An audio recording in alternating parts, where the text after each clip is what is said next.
दोस्तों, कहा जाता है कि इस ब्रह्मांड में आत्मा 84 लाख योनियों की यात्रा करती है। बचपन से हम सुनते आए हैं, इंसान का जन्म बड़ी तपस्या के बाद मिलता है। पर क्या कभी आपने सोचा कि आखिर ये 84 लाख योनियां सच में क्या हैं? क्या यह सिर्फ डराने के लिए कही गई बात है, या फिर इसके पीछे कोई गहरा आध्यात्मिक रहस्य छिपा है? कल्पना कीजिए, एक ऐसी यात्रा जो एक जीवन से शुरू होकर अनगिनत रूपों में चलती रहती है। कभी पशु, कभी पक्षी, कभी जलचर, तो कभी सूक्ष्म जीव। हर जन्म, हर शरीर आत्मा के कर्मों का परिणाम है। हमारे कर्म ही तय करते हैं कि अगला पड़ाव कहां होगा। यही है कर्म का अटल नियम, जो न कभी रुकता है न कभी गलती करता है। आज की इस वीडियो में हम समझेंगे 84 लाख योनियों का अर्थ और उनका वर्गीकरण। जानेंगे कि जन्म और मृत्यु के बीच आत्मा किन अदृश्य नियमों से बंधी है, और सबसे महत्वपूर्ण, क्यों मनुष्य जन्म को सबसे दुर्लभ और अनमोल कहा गया है। ऐसा क्या है इस शरीर में जो देवताओं को भी सहज प्राप्त नहीं? क्या सच में यही वह अवसर है जहां से मुक्ति का द्वार खुलता है?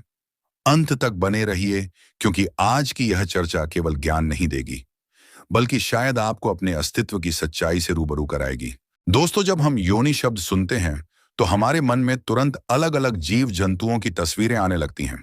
मगर दोस्तों, हिंदू दर्शन में इसका मतलब इससे कहीं ज्यादा गहरा है। योनि का मतलब सिर्फ शारीरिक संरचना नहीं है, बल्कि यह चेतना की एक अवस्था है। जीवन जीने का एक खास तरीका है।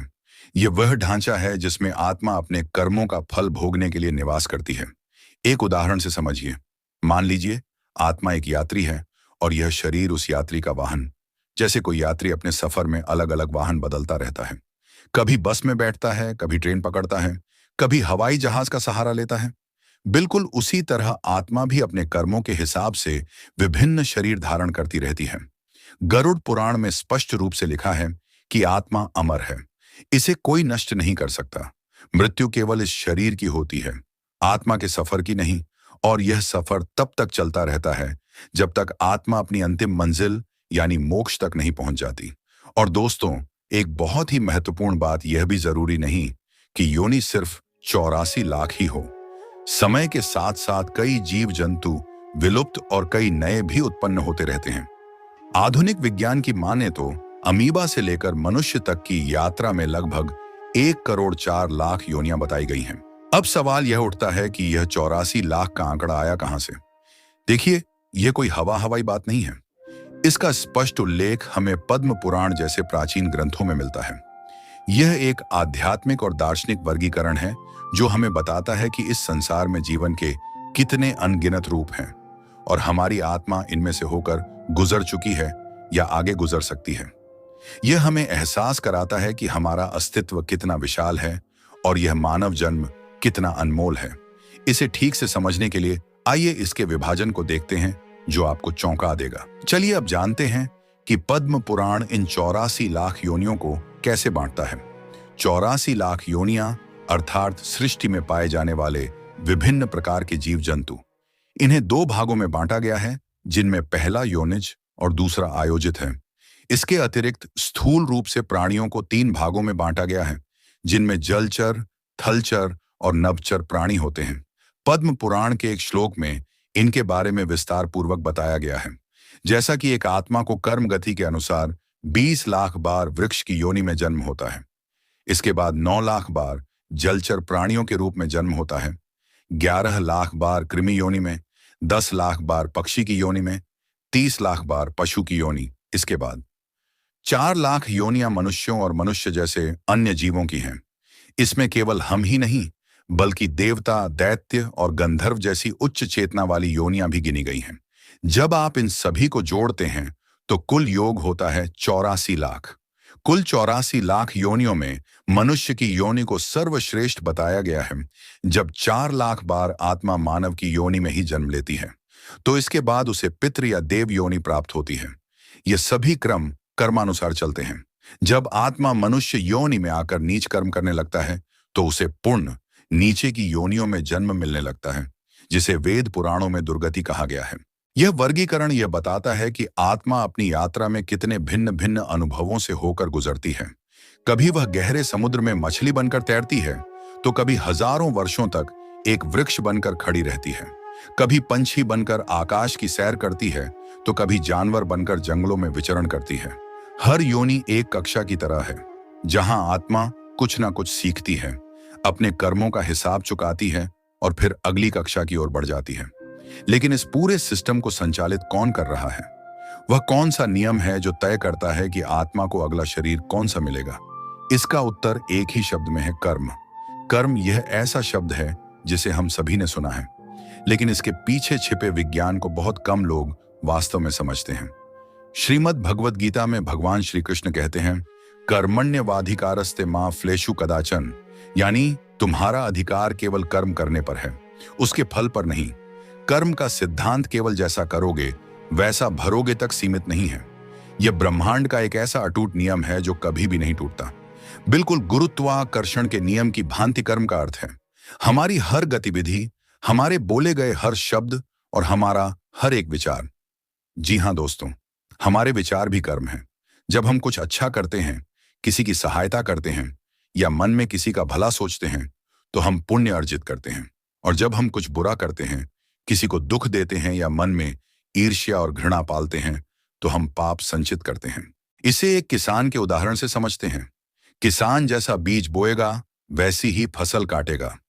गेहूं बोने से गेहूं ही उगेगा, आम का पेड़ नहीं उग सकता। ठीक उसी प्रकार हमारे कर्म वे बीज हैं जिन्हें हम अपने जीवन के खेत में बो रहे हैं। इन बीजों का फल हमें इसी जन्म में या आने वाले जन्मों में अवश्य भोगना पड़ता है। हमारे अच्छे और बुरे कर्मों का यही खाता वही जिसे संचित कर्म कहते हैं, आत्मा के साथ एक जन्म से दूसरे जन्म में जाता रहता है।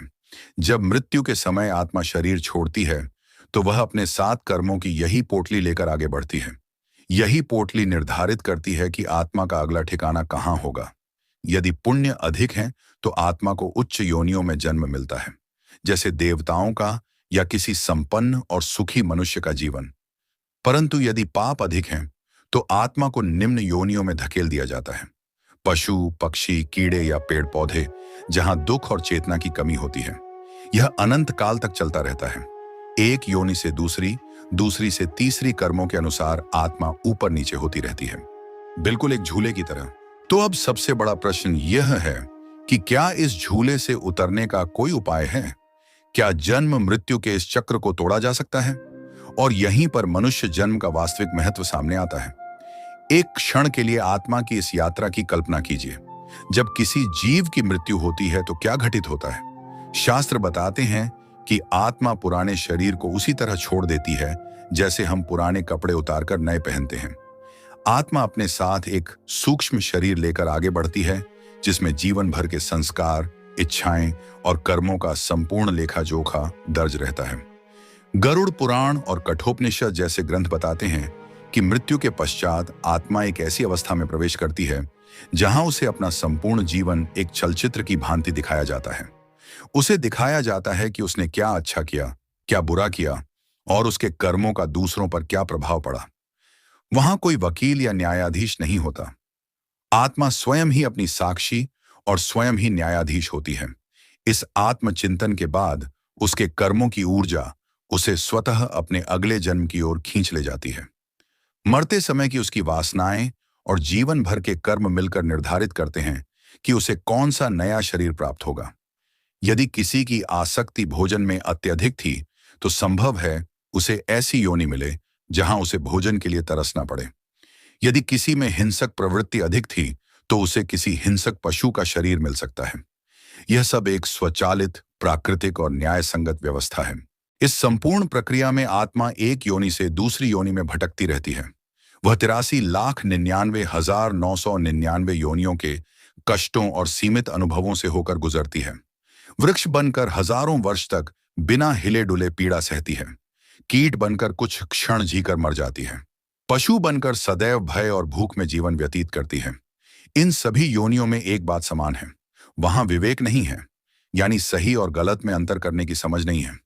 एक शेर जब शिकार करता है तो वह पाप नहीं कर रहा, वह केवल अपनी प्रकृति के नियम का पालन कर रहा है। उसके पास चुनने का विकल्प नहीं है, वह केवल कर्म भोगने आया है, नए कर्म करने नहीं। अरबों खरबों वर्षों तक इस चक्र में भटकने के बाद जब अनगिनत जन्मों के पुण्य एकत्रित होते हैं, तब जाकर वह स्वर्णिम अवसर आता है।